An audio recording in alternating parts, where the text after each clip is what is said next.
What's going on, Tar Heel Nation? My name is Nathan. That is Alan, and we are your Heel Brothers. Welcome into the Scouting Report. This is week 4 as we take a look at the North Carolina matchup this Saturday at 12 p.m. Eastern Standard Time in Kenan Stadium against the JMU, the James Madison Dukes. This is going to be a fun one. I'm looking forward to it. Alan, we got a great guest with us tonight. It is Michael from the JMU Sound Off. What's going on, Michael? Thank you so much for joining us this evening. I'm excited to talk some of this North Carolina JMU matchup. How are you doing this evening? What's up, guys? Well, pleasure to be on. Feel very honored to be joining you guys on the Heel Brothers tonight. So, likewise, happy to return the favor after you guys joined us yesterday on the Sound Off. We record every Sunday night at 8 o'clock. So happy to be here and happy to talk Dukes.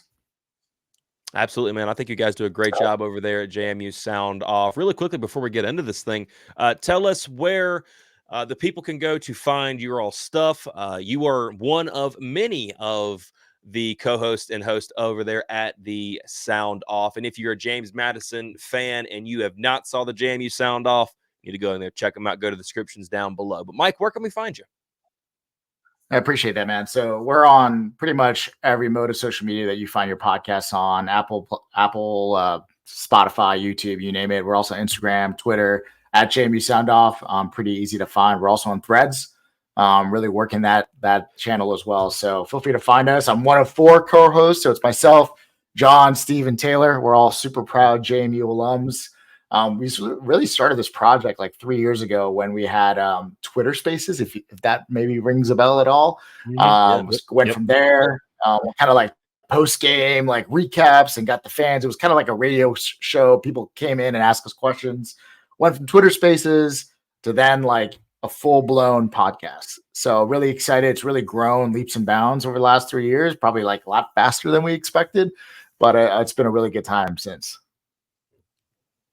Awesome. That's awesome, man. I think you guys do a great job over there. The production quality I thought was really good. And some couple of things I'm keeping an eye on that I think we need to start implementing over here at the Hill Brothers. That is for sure. And from what I hear, it looks like a couple of you guys are going to be down there this weekend inside of Chapel Hill. So hopefully going to be able to run into you guys while we're up there and just have a good time, be able to meet and get ready for an awesome matchup this Saturday. So let's open this thing up, man.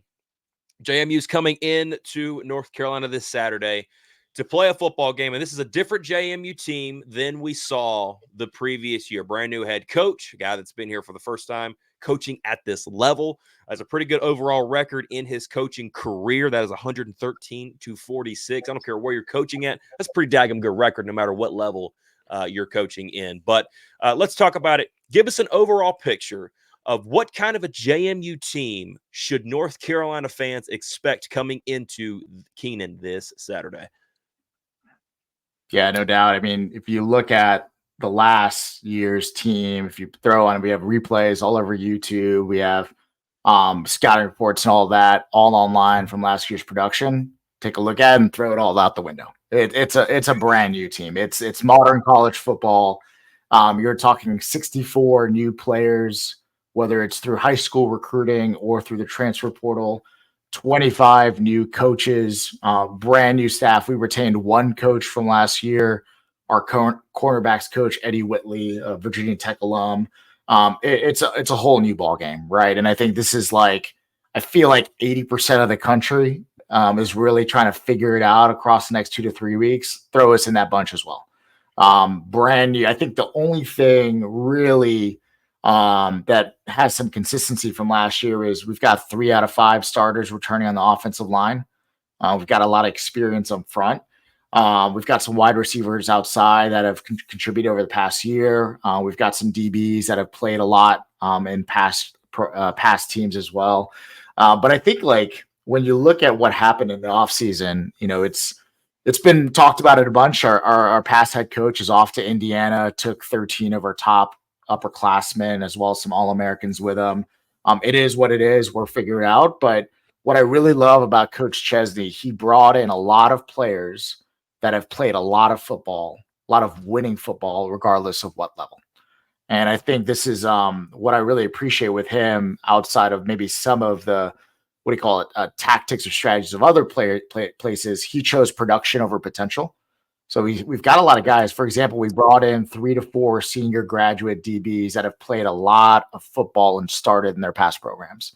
We brought in a lot of linebackers, including Jacob Dobbs from Holy Cross, who was a 4-year starter, brought a winning brand of football to the program as well. And on the offensive side, right, we've got Cam Ross, who was like UConn's #1 threat for a number of years, Ayo Adeyi from North Texas, who was a 1,000-yard rusher, George Pettaway, who is a former 4-star recruit from the state of Virginia. You guys know him super well. Explosive athlete, but he's brought in a lot of players that have played a ton of football, that have contributed and have been put in tough situations and been put in fire, as he likes to say it, in past programs. So unlike maybe some programs that we've played more like 5-star, 4-star guys that couldn't crack it in the rotation, he's brought in like starters from prior organizations. So it's been interesting to watch. I think it's a ragtag group, right? Like, you've got one off season together. Some guys came in late in the summer, late in the spring. You're still trying to gel. And we're seeing that across the first 2 weeks of the season. Well, let me talk about this head coach right here, Bob Chesney. This is his first season at JMU. He's 2-0. Starting out the season, you guys had a bye last week. Just from the spring practice all the way through fall camp to now, what can the fan base gauge out of Bob Chesney that may be a little bit different than Curt Cignetti? And what are some things that you're hoping that he can do with the program? Yeah, so Bob Chesney honestly follows the same formula of our past 2 to 3 head coaches. We have really indexed towards head coaches that have, number one, been head coaches before, have won at every level, and honestly have come from programs that don't have the level of funding that James Madison has. You look at the Curt Cignetti, he's off to Indiana, but he came from an Elon program. Before that, he was a D2 coach. Really won at every level. We like that, right? We like that formula. Before him, Mike Houston, who y'all know at East Carolina, before us, he was at the Citadel, and you never win at the Citadel. Same where at Elon, you never win at Elon. Found a way to JMU, has been able to maximize the resources. Bob Chesney comes from that same piece of cloth, right? Coming from Holy Cross, the Patriot League, very high academic school, lack of resource and budget. I think before he got there, they had maybe one winning season in like 15 years. And then they end up winning the Patriot, I think 2 or 3 times in a row when he was there, and multiple playoff runs. So you're talking about a guy that like maximizes his talent, which what we like at JMU. So you hit around the head, 113-46, winner at every step of the way at the D2, D3, FCS level, and off to a really good start at JMU at 2-0. I think what he brings different from Curt Cignetti is a connection to the fan base and really like embracing the idea that he is the face of the program. He is certainly a player's coach. If you watch any of his interviews, he is very enthusiastic. He brings a lot of energy. He talks about like the whole person, not just the football player, which we really like. And he's really embraced this idea of like bringing the community and what can the team or the program can give back to the JMU community, not just what they can take. So I think that's a big piece. We've embraced what we call like the Valleys team. We're in the Shenandoah Valley. So he's embracing sort of that concept. We're embracing this idea around like community service. We're embracing the idea around like, it's not just the football team. It's like the whole person, it's the whole community. And I think we need that, right? As a young, relatively young football program, 3 years now officially in FBS, like we needed someone to take us to that next level where Cignetti was fantastic. He won, he did what he needed to do, but it was very much like on the gridiron, didn't really want to be in the spotlight, wasn't really a social media guy. Like Chesney has really embraced the whole aspect of that. All right, well, so let's talk about our mutual friend George Pettaway. North Carolina, he came in with Omarion, and we all know what Omarion is now. You kind of expected Omarion and George to be like thunder and lightning, kind of like replicate, Carter and Williams that we had. But for whatever reason, it didn't work out. He transfers, and I hope he's doing well. But when he transfers to you guys, you said you also brought in the guy out of Texas. So Is JMU more working with a 2-back system, or is one getting more carries than the other? I don't know. Just give us a small update on George Pettaway. Yeah, no, George has been a fantastic addition. If you follow some socials, I started really sort of my JMU fandom right in the recruiting space. So I've known Pettaway for a while. So I was a big time recruit out of Suffolk, Virginia. So it was good to bring him home, right back to the home state. But we brought it. JMU over the years has, if you look at our history, we've had a history of like a ton of very productive backs. And we've never leaned on one back to really carry us. We've always had scat backs, power backs, speed backs, all different types, right? So I think we're still maintaining that approach. So Io coming from North Texas, 1,000-yard rusher, sort of a proven commodity at the G5, 5'8", really more of a power back, right? Guy that kind of run you over. Brought in Pettaway, as you guys know, brings tremendous speed. We have a number of other guys, like we have Wayne Knight, who's a bit of like a receiving scat back type on the backfield. We brought in this massive 230-pound back from Portland State that ran for God knows how many yards at the FCS level. Really brought him in to bring some beef up front, but then also guys like Tyler Purdy from Holy Cross. That's sort of like I don't know if you ever watch any New England Patriots ball. He's kind of like a Danny Woodhead, Kevin Falk type on third down, try to get you that 5 yards, right, to get in front of the chains. So Pettaway is like, we're trying to figure out across the roster, but I think Pettaway fits in there as sort of like the lightning, like you mentioned. There was some times that he had some big plays against Charlotte where he was one-on-one against a linebacker. I'll take that 10 out of 10 times, right? Like he showed up against Gardner Webb with some really tough yards against an attacking defense. But I think he's a young player. I think he's a redshirt sophomore. He's still learning, right, how to use all of his God-given abilities, and I think we'll see him in some unique situations this Saturday for sure. Yeah, that was something that North Carolina had a hard time with him, was trying to figure out what worked best for him, because once you found out that Amarian Hampton was the Amarian Hampton that we've come to know and love, it was kind of a stretch to figure out, okay, what can we do with George? You kind of wanted to use him as that second running back, but that didn't work out as well. We weren't able to really run the ball all too well until this last previous season, and then they tried to put him out in the slot a few times, and ultimately the connection just didn't really work. And, he's a guy with a lot of talent. Obviously, he could show it off at a place like James Madison. So he felt like it was best for him to hit the portal. And we don't blame him at all, for hitting that portal and heading out and finding a better opportunity for himself, like the portal gives players an opportunity to do. But I want to hit back on, not only Pettaway is a transfer, but I think I counted 11 brand new transfers. You said 64 brand new players coming in this past season. Am I hitting it right with 11 transfers?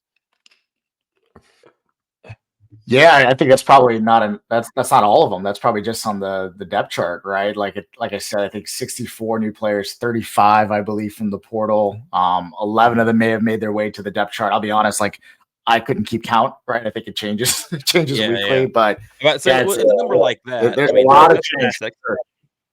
Yeah, and you're starting to see that a lot, especially the group of five. We faced Charlotte. Both teams have played Charlotte. Charlotte's another team that had the same thing. I think they had like 77 new players over there. 20. Y'all have 25 brand new coaches. But let's talk about these transfers. You kind of hinted on it a little bit, that they're more experienced, that they brought in people that have production, not just really potential. I mean, we could all recruit off of potential, but at the end of the day, you still got to develop that potential. So seeing the production coming in, what are some early signs of that you all have seen in the 2 games that you've played so far? Yeah, I mean, I'll start on the defensive side. It's probably the easiest way to like glean any insights. But Jacob Dobbs, like I mentioned, from Holy Cross, Patriot League Player of the Year. I think he was Butkus. I think he's a Butkus Awards finalist. He was like the Defensive Player of the Year on the FCS level. 5th, 6th-year guy, has just really taken a hold of the program. I think he's the top dog, right? Really, when he came in here in the spring, the weightlifting, all of the spring training, summer training, like he is the top dog in the program. I think people gravitate to him. So he brings like a proven commodity there. But then you guys got like, you look across the DB room, right? Like Chris Sheeran was the starting safety for UConn last year, played a lot of football. Now he's in the rotation. Ray Williams comes from Howard, brings in 4 years of experience coming out. I think they're in the MEAC, 4-year starter there. We've got Terrence Spence from Holy Cross as well, 5th, 6th-year guy. Specializes. He blocked like 6 or 7 punts when he was there. Just a big special teams player, but also a fantastic corner. You'll notice like Chesney likes his corners big, so he's got 6'2", 6'1" corners, a lot of bump and run type of bodies, long bodies on that front. And then you look up front on the defensive line. Eric O'Neill. I didn't know his name until he got here, but he's been a good force. He was once at Long Island University for the Sharks, I believe. He was the defensive player of the year. Had like 20 sacks, 32 tackles for loss. Was just all over the place. Has fit nicely at defensive end. And then you also one guy I want to point out is Chris Fitzgerald. We call him Twitch Gerald here at JMU, but he came from Youngstown State, 3-year starter. But his best games at the FCS level were always against North Dakota State. And we played them a number of times. You probably saw the Colorado game earlier this year. They're the real deal. All the respect for the Bison, but he's always had solid games against them. And he's proven to be a really good contributor in the first 2 games. Then Kyrie Mans, he's an interesting one. Defensive end, edge rusher, started his career out at Maine, was an all-conference player, goes to Colorado for a year. They try to move him to outside linebacker and play coverage. Didn't like it. Comes back into this edge pass rushing role where he can just go after the quarterback. And he's been a really good difference maker for us. So once again, 3-year starter at Maine, multiple tackles for loss, proven production, comes back here at a very similar scheme. And I think we run very similar ones, right? We have a 4-2-5, 4-3 hybrid, modern college football defense. So we've got a lot of big DBs running around. So that's just a high level. We also got Ray Scott coming in from Fresno State, started his career out at Southern Cal. LA guy has really come into his own. He showed up in the second half versus Gardner Webb and really taken over one of those linebacker positions. But once again, it's a gelling defense, and they're trying to figure out, but they've only let up 1 touchdown the first 2 games. So really proud of those guys. And on the offensive side, I mentioned the running backs already. I haven't mentioned our right tackle, Pat McMurtry from Holy Cross as well, 4-year starter, really beefs up the right side, 6'5", 320 pounds plus. I think we don't know what we have right now in the wide receiver room. I'll say that. If you look at wide receiver production, I think we're still trying to figure that out with Cam Ross coming from UConn, Breon Penny, who led San Diego State in touchdowns last year. We've got some transfers from prior years, like Omarion Dollison from UCF or USF that is just now starting to break the lineup a little bit. And then, of course, the big one, Dylan Morris. Michael Penix's backup at University of Washington. He started in the Pac-12, from 2020 to 2022. Doesn't beat out Alonzo Barnett. It's been the talk of the town a little bit. Barnett beats him out, and the rest is history, right? We've seen this before where we bring in a P5 SEC Pac-12 guy, and he doesn't see it on the field. That's been a hot topic, but Barnett, from what we've seen, has really proven to be, QB1 from now on. Yeah, I want to follow up a little bit about some of these guys that you've been mentioning. So a lot of these guys, it sounds like that, number one, he brought a lot of good players from his last stop at Holy Cross. That sounds like, head coach brought up a bunch of guys from there. But other guys you talked about, places coming from Howard, Long Island. A lot of these guys are coming from, Division II and HBCU world. So my question is how do you think they're getting acclimated to the FBS Division I football scene? Yeah, I think it's trial by fire, right? I think, if you watch the first half of the Charlotte game, not the prettiest half of football, right? I think for both teams, I talked about in our podcast. Charlotte was figuring out, we were figuring it out. I think they're still trying to understand what their role is in on defense, but at the end of the day, football's football. We talked about it last night. See ball, hit ball. So I think the production wise, remember, these are also 23, 24-year-old bodies at the same time too. So yes, they maybe play at lesser competition, but a 23-year-old college player looks very different from a 19-year-old college player, regardless of where you're playing. So I think they've translated well. They've embraced the program. Our our defensive coordinator, you probably remember him, Lyle Hemphill was the co-DC at Duke last year. And he brings really a downhill attacking style. We know him well from the FCS days. He was at Stony Brook for, I think, 5 years, and they were one of the top defenses in the country. Really looking at blitzing from all different angles. Probably not as exotic as your defensive coordinator, but certainly like from a same mold, downhill attacking from all different sides. Right. Well, I'm gonna stay right here for a second on the transfer portal side. Your head coach Chesney, has he indicated how he wants his team to be built? Is he looking more to the high school? He wants to recruit from the high school levels, bring into the team, then just plug and play players where he needs help that through the transfer portal, or is he going to the Colorado route, the Florida State route, and we kind of see how Florida State's doing. Colorado's not doing awesome either. Just like building the team through the transfer portal. Has he stated that with all these new players y'all have coming in? Granted, y'all's team last year was pretty fantastic. You lose your coach, you're gonna lose a lot of players when he leaves also. But has he indicated which way he likes to build a team, build a program, make a culture? Yeah, no, good question. He's already admitted that we over-indexed to the transfer portal this past year, and a lot of that has to do with the timing of it all. Head of the bowl game, coach leaves, coach doesn't coach in the bowl game, all of that. He comes in late. He's coming from Massachusetts. He has to build a staff, identify players. I think all of it was very much accelerated. There's a cool story where it was literally him and 5 other coaches like living in a frat house for like 5 months, just trying to get some level of stability back into the program. But we brought in a lot of transfer portals because we had to, right? We had to fill immediate needs.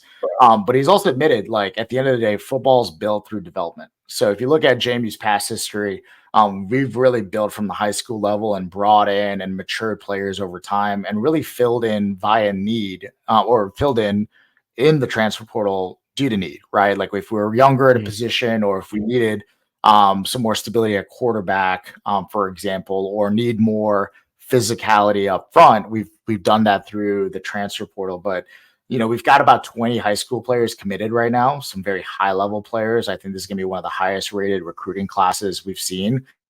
I think we're going to start saying that year over year, the more that we've got an exposure in the FBS level. But like, he's definitely one that wants to build from the inside out on the high school space and like really fill in where we need on the transfer portal side.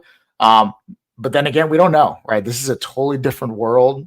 We talked about it offline. Like, NIL is real. It's a big factor for a lot of these guys, and it's a big factor for programs. So I'd like to see us continue to build from the high school ranks and then identify players from the portal that are the right fit. Because you mentioned, Alan, like around culture.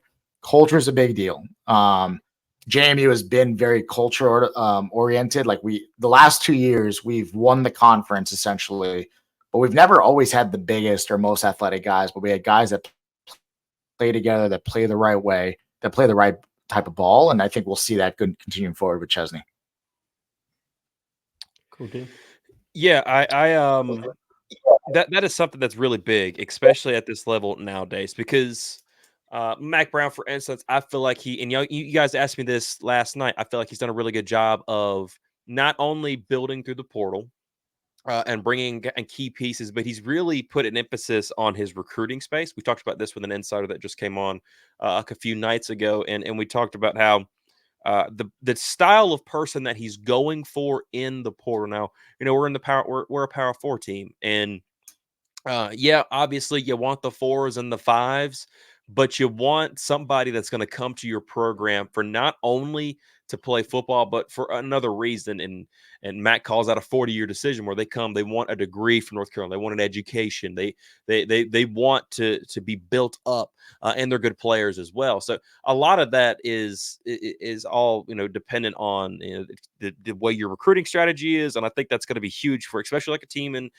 for JMU, because at the group of 5 level, you see guys make a name for themselves and then go get a payday somewhere, and they never finish it out there. And it feels like group of 5 teams are always constantly having to rebuild. So if JMU can establish that culture and for by all means, it seems like Bob Chesney's a guy that really cares about culture, and JMU's a community cares about culture, then I think you guys have a better chance of winning some guys over, and not only that, but keeping them throughout the duration of their college career than not. But I want to talk about your quarterback for a second, Alonzo Barnett the third. He is a 6 foot, 207-pound quarterback. So far, his stats on the season: he's got 354 yards passing, 60% completion percentage, 2 touchdowns at intersection, and 5 sacks. So let's talk about him for a minute. Dual threat guy, from what I hear. So as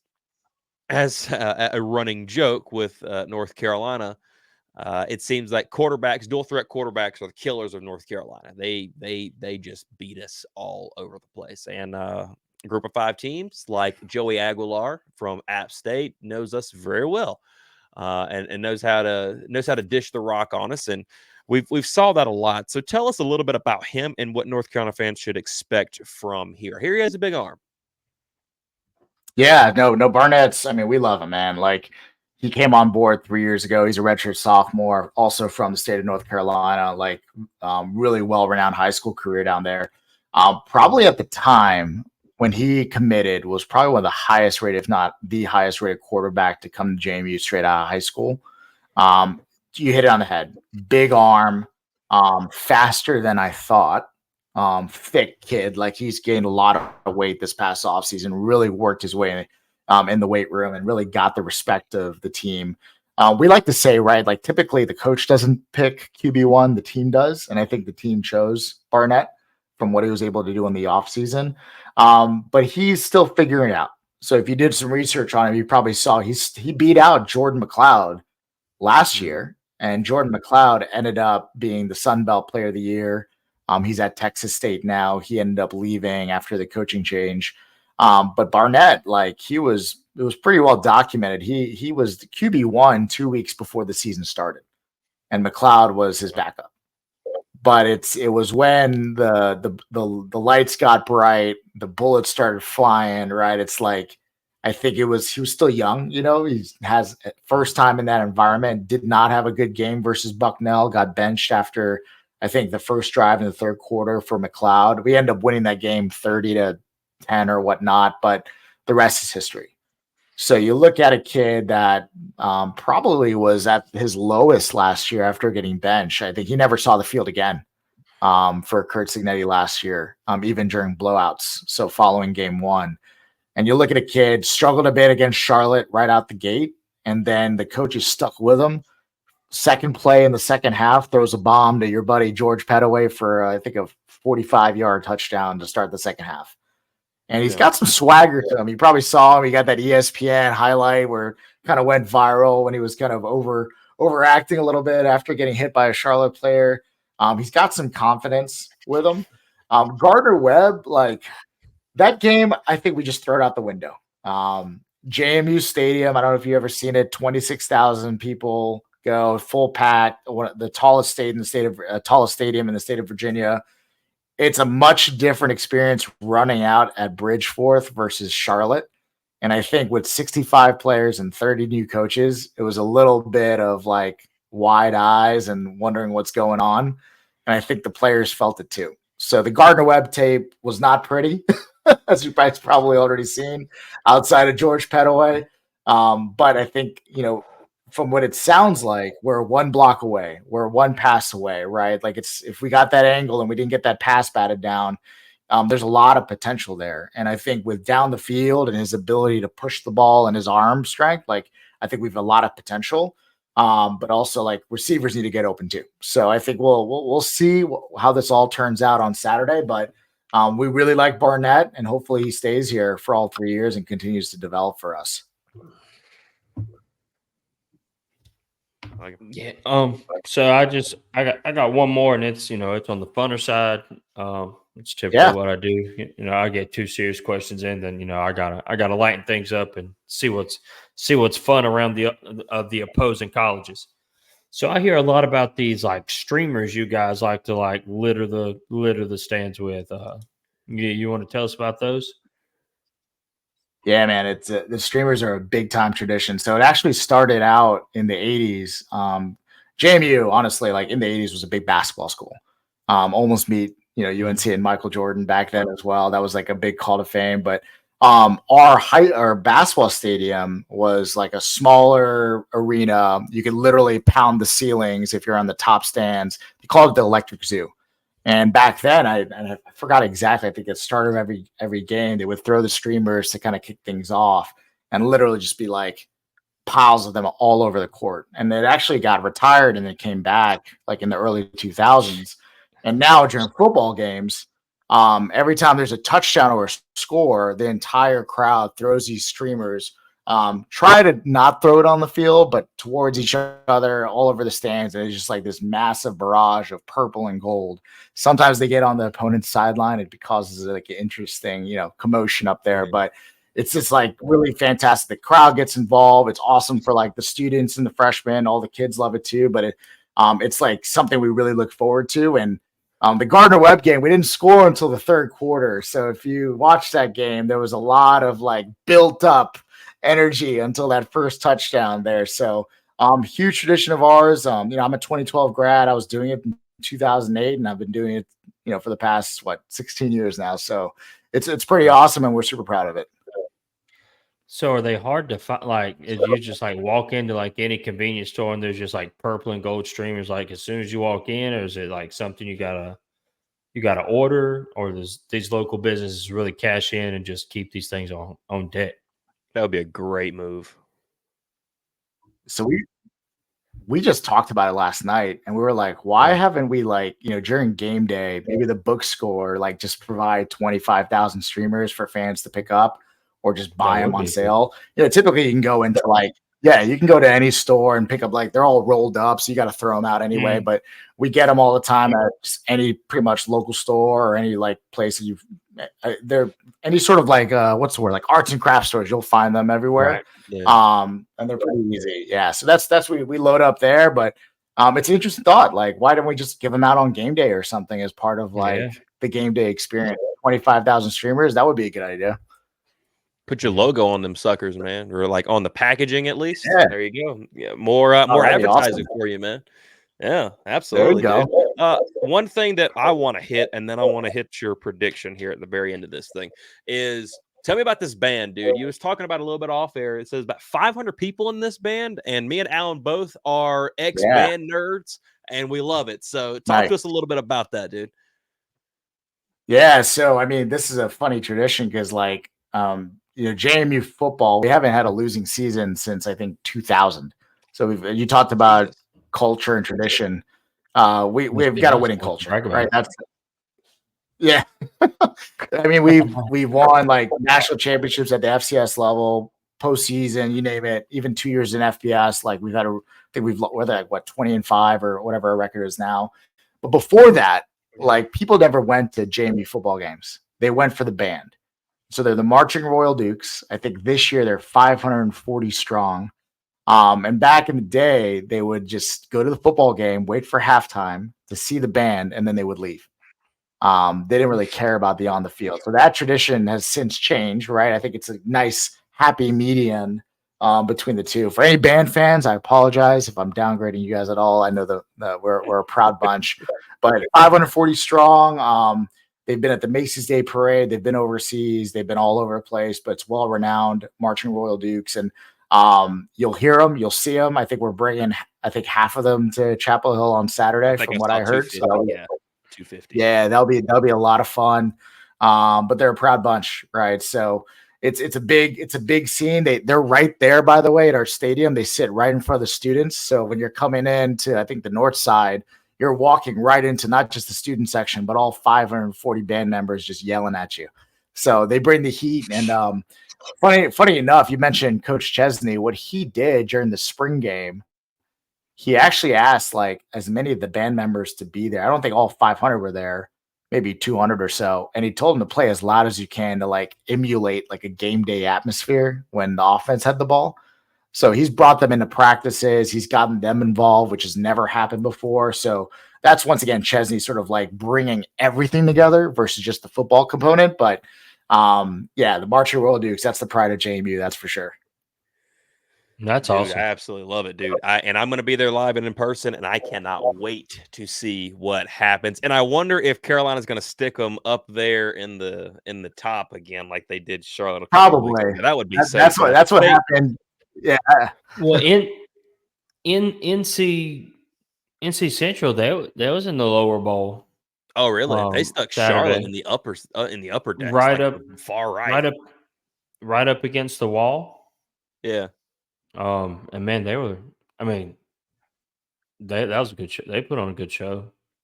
Yeah, so They that's were one thing that's loud. been North Carolina's been doing, man. Like, we've been honoring HBCUs over the last couple of years, and 2 years ago we had FAMU's FAMU. band.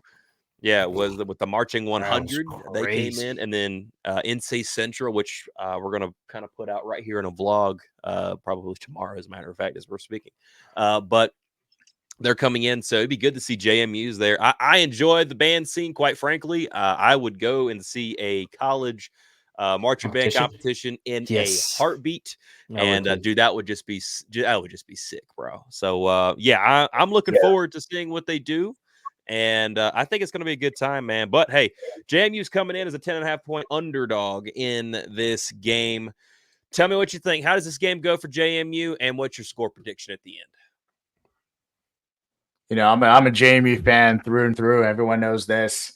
And I've maybe been overly optimistic about this team. But I'll call it right here. I think the Dukes figure it out. We play 4 quarters of big time football. Offense starts clicking, defensive starts clicking, special team starts working. We win 31-27. That's my prediction there for you. And George Pettaway gets in the end zone at least once. Boom. Look at him.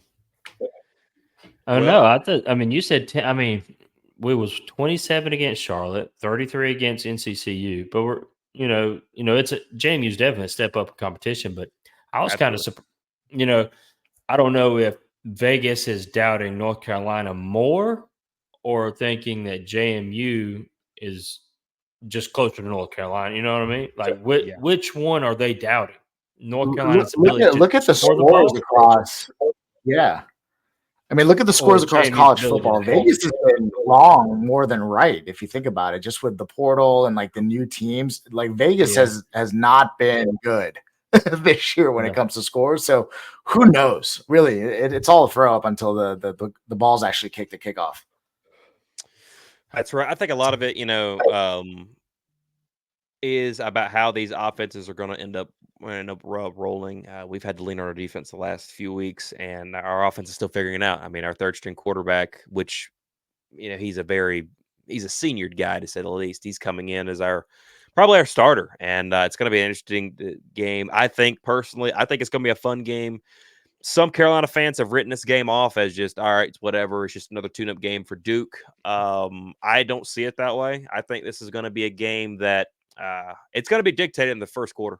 I really, however this game goes, it's going to get dictated in the first quarter, in my opinion. If JMU comes out and dominates first quarter, then I see JMU winning this game. If North Carolina comes out and dominates in the first quarter, I see North Carolina winning. So it's going to be a fun. If it's back and forth, then we're in for a long ride there. So we'll see how it goes. Carolina's been a second half team, so you don't really know with them right now, at least on the offensive side. I feel like defensively we're starting to figure some things out. I'm curious to see how they test our safeties and everything in our star position. So it's going to be an interesting game. I'm looking forward to it. But man, we absolutely appreciate you coming out here and hanging out with us tonight, telling us a little bit about the James Madison Dukes and what Carolina should expect right here in just a few days as we get ready for that 12 p.m. kick. Can't wait to see it in person.